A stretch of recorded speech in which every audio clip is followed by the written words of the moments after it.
Good morning, students. I am S. Ansari, and today I am going to teach history of class 7, chapter 1, India in the medieval period. In this lecture, we are going to discuss about emergence of new social and political groups. नए social और political groups कैसे emerge किया। Emerge का मतलब होता है मिलना, और कैसे वो जो है न्यू सोशल पॉलिटिकल ग्रुप बनी, उसके बारे में हम लोग पढ़ेंगे इस टॉपिक में। The name of topic is emergence of new social and political groups, यानी बिटवीन 700 to 1750 CE, यानी 700 से लेकर और 1750 CE के बीच के टाइम को हम लोग पढ़ेंगे, जिसमें हम लोग पढ़ेंगे emergence of new social and political groups. Right, between the years 1700 and 1750 CE, the number of people come to the subcontinent attracted by its wealth। Right, 700 से लेकर 1750 के बीच में बहुत से सारे पर्सन जो है इस सब कंटिनेंट्स में आए, जिनके वेल्थ के द्वारा जो है अट्रैक्टेड किया गया, जिसमें कुछ पॉलिटिकल ग्रुप्स भी शामिल थे, जिसमें नाम आता है अर्ली मुस्लिम इन्वेडर्स।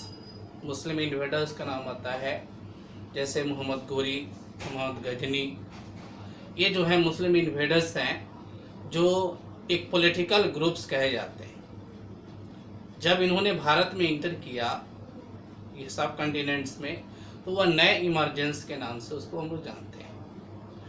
और इस इमरजेंस को और भी बहुत से सारे सोशल ग्रुप्स ने भी फॉलो किया, जैसे तुर्क कौन था, जिसके द्वारा जो है दिल्ली सुल्तनत फाउंडेड किया गया।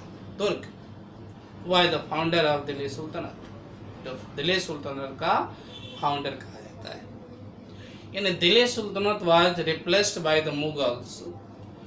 राइट, दिल्ली सुल्तनत के बाद जो है आपको मुगल्स का जो है शासन हुआ, तो उस दिल्ली सुल्तनत को मुगल के द्वारा जो है रिप्लेस किया गया, और वहाँ पर मुगल एम्पायर जो है आपको एस्टेब्लिशमेंट की गई। उसमें पीपुल जो कहे जाते थे फ्रंटियर ऑफ इंडिया, इंडिया के फ्रंटियर कहे जाते थे, वहाँ से और बहुत से सारे नए रूलर्स जो है, नए रूलर्स में जैसे और भी बहुत से सारे इंडिया के बॉर्डर से सटे हुए जितने भी सारे रूलर्स थे, वैसे ग्रुप्स जैसे राजपूत है, सिख है, मराठा है, अहम्स हैं, जैट्स हैं, कायस्थ हैं, ये सभी लोग जो है एक साथ जो है इमर्ज किए, और ये सेवरल ग्रुप्स मिलकर एक साथ जो है नए सोशल ग्रुप या पॉलिटिकल ग्रुप का निर्माण किया, जिसको हम लोग कहते हैं emergence of new social and political groups. New social और पॉलिटिकल ग्रुप्स का इमर्जेंस के नाम से जाना जाता है। यानी उसमें सिख, राजपूत है, मराठा है, अहम्स हैं, जैट हैं, कायस्थ हैं, ये सभी सोसाइटी सोशल ग्रुप्स एक साथ मिलकर नए जो है सोशल ग्रुप का निर्माण किया। तो ऐसे इंडिया में जो है आपको नए सोशल और पॉलिटिकल ग्रुप्स जो है इमरजेंस किए। अब है कि ये नए सोशल ग्रुप्स जब इमर्ज हो गया, तो इमरजेंस होने के बाद क्या क्या परिवर्तन हुए, कैसे चेंजिंग हुआ, उसमें सबसे पहला आ जाता है जिसको हम लोग कहते हैं इकोनॉमिक चेंजेस, जो इकोनॉमिक चेंजेस के नाम से जाना जाता है। यानी आर्थिक क्या परिवर्तन हुए, यानी जब नया सोशल ग्रुप ऐड हुआ, तो उस नए सोशल ग्रुप के ऐड होने से क्या जो है आपका परिवर्तन हुआ, जिसको हम लोग इकोनॉमिक चेंजेस के नाम से जानेंगे। As we know that India is the land of agriculture, जैसे हम लोग जानते हैं पहले से कि भारत जो है कृषि प्रधान देश है, जहाँ पे सबसे ज़्यादा एग्रीकल्चरिंग किया जाता है। तो आता है इकोनॉमिक चेंजेस में कि extension of agriculture was marked by the gradual cleaning of forest which is turned led to the migration of forest dwellers to the other areas. More and more people started tilling the soil, regional markets. उसके बाद आता है chapters, rulers, religious, ये सभी जो है influenced हो गए, तब जाकर जो है इकोनॉमिक परिवर्तन हुआ। यानी भारत में दिया जाता है कि जंगलों की कटाई से लेकर क्लीनिंग ऑफ फॉरेस्ट से लेकर और सॉइल का टिलिंग करना, इसको कहेंगे प्रिपरेशन ऑफ सॉइल। जंगलों को काटी गई और उसके बाद जो है वहाँ पर सॉइल का प्रिपरेशन किया गया। सॉइल के प्रिपरेशन होने के बाद उसमें जो है एग्रीकल्चरिंग किया गया, खेती बाड़ी करना शुरू किया गया। वहीं से जो है आपको एग्रीकल्चरिंग की शुरुआत मानी जाती है। और उसमें रीजनल जो मार्केट्स थे, कुछ रीजनल मार्केट्स थे जो रूलर्स और रिलीजन्स पीजेंट्स जो होते थे उनके द्वारा रन किया जाता था। तो they became the large part of the complex society, जो बाद में जाकर वहीं एक कॉम्प्लेक्स सोसाइटी का बड़ा सा पार्ट बन गया, एक नया जो पार्ट्स कहा जाता है। वहाँ पे गुड्स है, services, different kinds of goods and services जो है वहाँ पर आपको इम्प्लीमेंटेड किए जाते थे। वहाँ पे जो पुअर्स होते थे, किसान और भी जो artisans as well as farmers, यानी आर्टिसंस, फार्मर्स, ये सभी जो है पुअर थे। और ये अपने नए टेक्नोलॉजी वहाँ पे जो है इन्वेंशन करते थे। अब है कि जो पीपल इंडिया से बाहर से जो आए हुए थे, the people who come from outside the India, जो बाहर इंडिया से बाहर से आए, उन्होंने अपने साथ कुछ नई टेक्नोलॉजी लेकर आई। और वह नया टेक्नोलॉजी जिसको हम लोग कहते हैं इरिगेशन, सिंचाई, irrigation, the new technology called irrigation, यानी जिसको हम लोग सिंचाई कहते हैं, सिंचाई करना नहीं, तो नया टेक्नोलॉजी जो बना जिसको इरिगेशन कहा गया। और ये इरिगेशन जो सबसे बेटर टेक्नोलॉजी कहा जाता था। और क्योंकि जब पर्शियन भारत में इंटर किए तो उन्होंने एक नई टेक्नोलॉजी लेकर आए, जिस न्यू टेक्नोलॉजी को कहा जाता है पर्शियन व्हील। और this Persian wheel is known as irrigation, यानी पर्शियन व्हील का प्रयोग किया गया इरिगेशन में, जिसमें स्पाइनिंग व्हील जो बने होते थे वह बनाए जाते थे आपको वेविंग क्लॉथ से बनाए जाते थे कॉम्पैक्ट में, और फायर स्टीम्स का यूज करके तब जो है ये इरिगेशन यानी पर्शियन व्हील बनाया गया। पर्शियन व्हील में जैसे एग्जांपल के तौर पे जैसे वह राइटिंग करने के लिए, लिखने के लिए पेपर का यूज किया गया। उसके बाद सब कॉन्टिनेंट्स में कुछ नए फूड आइटम्स जो है बेवरेजेस के लिए यूज किए गए, जिसमें नाम आता है potato, corn, chillies, T, coffee, ये सभी जो है इंट्रोड्यूस किया गया एक न्यू फूड आइटम्स के रूप में। तो जैसे जैसे रीजनल आपका सोर्सेज बढ़ते गया, उस सोर्सेज के आधार पर इकोनॉमिक चेंजेस जो है बदलते गए, यानी आर्थिक स्थिति में परिवर्तन होते चला गया। तो ऐसे क्या हुआ कि जब नया सोशल और पॉलिटिकल ग्रुप जो है भारत में इंटर किया, उसके बाद इकोनॉमिक परिवर्तन हुए। और इकोनॉमिक परिवर्तन में नए टेक्नोलॉजी का आविष्कार किया गया, नए पीपल जो है भारत में इंटर किए, तो अपने साथ जो है नए नए टेक्नोलॉजी लेकर आया। कोई राइटिंग पेपर का इंट्रोड्यूस किया, कोई नए फूड आइटम्स का इंट्रोडक्शन किया, कोई एग्रीकल्चरिंग करने के लिए इरिगेशन पर्शियन व्हील का जो है इंट्रोडक्शन किया। ऐसे जो है नए इकोनॉमिक चेंजेस जो है होते चले गए। तो ये दोनों जुड़ा हुआ है। पहला आ गया आपका यानी emergence of new social and political groups, और उसके बाद सेकंड आ गया जिसको हम लोग कहते हैं इकोनॉमिक चेंजेस। तो इकोनॉमिक चेंजेस का है। अब थर्ड है जिसको हम लोग कहेंगे, third topic, region to empire, region to empire, यानी साम्राज्य, यानी एक क्षेत्र से लेकर साम्राज्य तक कैसे जो है वो परिवर्तन हुआ।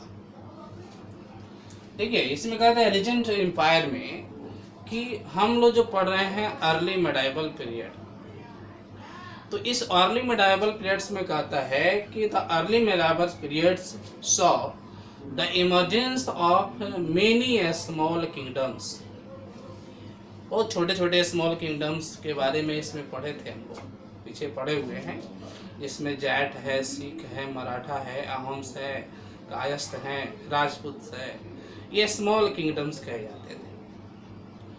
तो which were frequently in conflict with one another, जिसमें एक दूसरे के साथ जो है काफी कॉन्फ्लिक्ट मतभेद उत्पन्न हुआ, और among these the recurring conflict which was the further increasing their area of influence, और वहाँ क्या हुआ, इन्फ्लुएंस को लेकर नए एरिया जो है इंक्रीज होने लगा। अब उस नए एरिया में कहता है कि one of the most well known conflict is called tripartite struggle.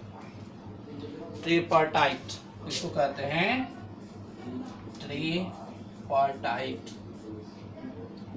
Struggle. ट्रिपार्टाइट struggle में आपको 3 पार्टियां जाती हैं, और इस 3 पार्टी से बहुत से सारा स्ट्रगलिंग करने के बाद तब जो है कि रीजन एम्पायर में कन्वर्ट हुआ।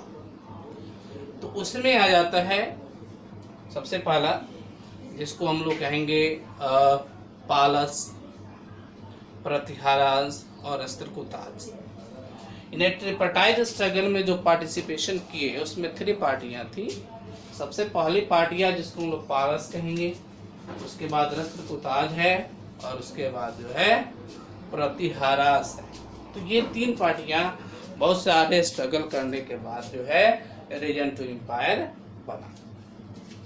अब इस रीजन टू एम्पायर जब स्ट्रगलिंग हो गया, तो साउथ इंडिया में जो सबसे पावरफुल जो किंगडम थी, जिसको हम लोग चोलाज के नाम से जानते थे, उसमें चोला जो है साउथ इंडिया में काफ़ी पावरफुल था, काफ़ी शक्तिशाली था, और वे जो है आपको वेस्टर्न, साउथर्न एशिया और चाइना से मिलकर एक नया सा ट्रेडिंग फैसिलिटी जो है उसने ओपन किया था, जहाँ पे जो है बिजनेस व्यापार की जाती थी, जहाँ पे गुड्स का एक्सचेंजिंग होता था। नॉर्थ इंडिया में और दक्कन, ये लार्ज एम्पायर्स का सबसे बड़ा पार्ट्स कहा जाता है।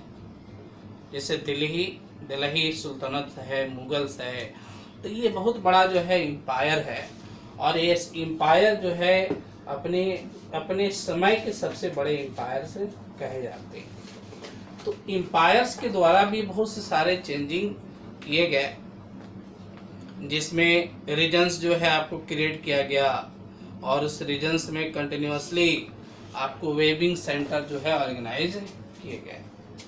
इस वेबिंग सेंटर के आधार पर कुछ रीजनल पावर्स जो है आपको इमर्ज किए।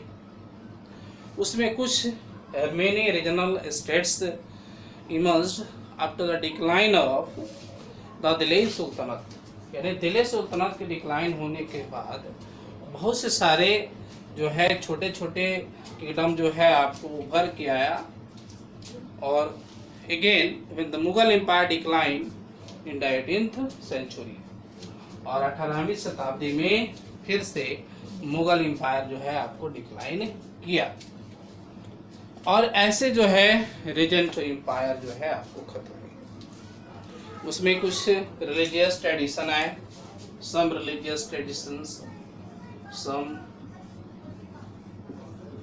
religions tradition,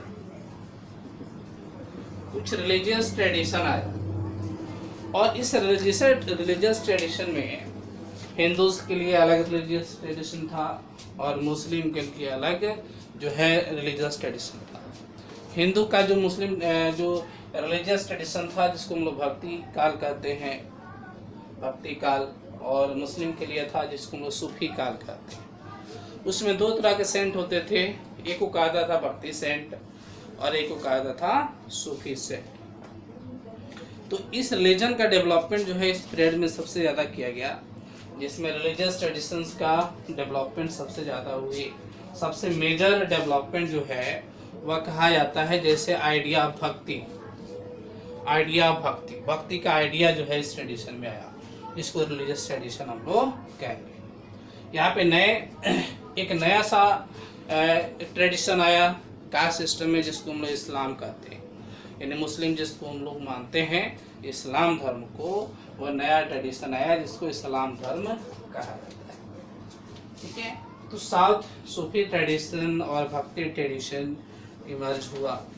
ये सूफी और भक्ति ट्रेडिशन के बारे में हम लोग पढ़ेंगे जो नेक्स्ट चैप्टर में होगा, चैप्टर नंबर 2 में। Students, this is the last lecture of chapter 1, lecture 3। ये 3 लेक्चर था इस चैप्टर का, छोटा चैप्टर है, बहुत कम कंटेंट्स है और ये अच्छी चैप्टर है। ये शुरुआत मानी जाती है अर्ली मेडावल पीरियड से। ये कैसे जो है आपका एक इंडिया में मेडावल पीरियड के समय क्या हैपनिंग होता है उसके बारे में हम लोग इसमें पढ़ेंगे। अब नेक्स्ट चैप्टर जो हम लोग पढ़ेंगे जो ख़त्म हुआ है, जिसको रिलीजियस ट्रेडिशन जिसको कहेंगे, इस रिलीजियस ट्रेडिशन के बारे में हम लोग चैप्टर 2 पढ़ेंगे। नेक्स्ट लेक्चर में हम लोग पढ़ेंगे चैप्टर 2। तो students, be care and sure your life. Thanks.